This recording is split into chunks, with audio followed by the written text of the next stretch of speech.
Dedilər ki, 2 üstə 6 bərabər 8. Aha, deməli bura nə yazırıq? 8. Aha. 8-dən 8 çıx, xana bərabər 3. Demək 8-dən 3 xana 2, xanamızı tapaq. Bərabər 5. 8-dən 3 xana bərabər 5. Deməli boş xanaya yazırıq. Aferin, doğrudur. Aha, növbəti misalı deyəcək Uğur. Uğur sən bu hissədən aşağı deyin. Oxla göstərirəm. 3 çıx 2 bərabərdir 1.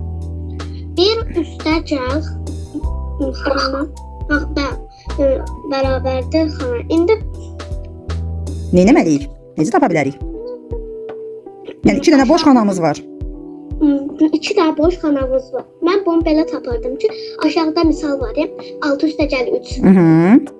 Onun cavabını yazsam elə hal-hazır bu həmin misalın cavabını taparam. Aha, onda deyil. Mənim üçün asan olar.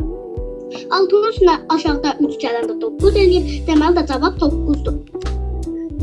Amma bizim burada bir dənə boş xanamız qaldı. Bir üstə, indi 1-in üstünə neçə gəlsək 9 edər. 9-dan 1-i çıxırıq və boş xanamızda alınır 8. Deməli cavab 8. Aferin, təşəkkürlər Uğur. Növbəti misalı deyəcək Sultan. 5 üstə gəl 0. 0 deməyək, biz bilmirik orada 0-dır və yaxud da neçədir. Sadəcə boş xanadır. 5-in üstünə neçəsə gəlməliyik və burada neçəsə də alınacaq. Bunu da tapmaq üçün nə etməliyik? Etməliyik ki. De burada 2 üstə gəl boş xana. Bərabərdir 2. De burada eynidir 2. De burada deməli 0-dır. Aha, buna əsasən dedik 0-dır, bəli. Onda cavabımız doğrudur.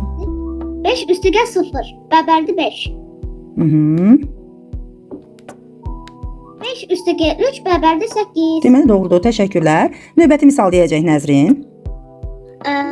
9 çıxıq 8. Cavabı yoxdur. Hardadır 9 çıx 8? Aha, yaxşı, gəl oradan başlayaq. Olsun, de. Müəllim 9 çıxıq 8 bərabərdir 1. Onu bilirik. 1 üstə gələ 5 bərabərdir 6. Deməli bura neçə olacaq? 6. Bəli, doğrudur.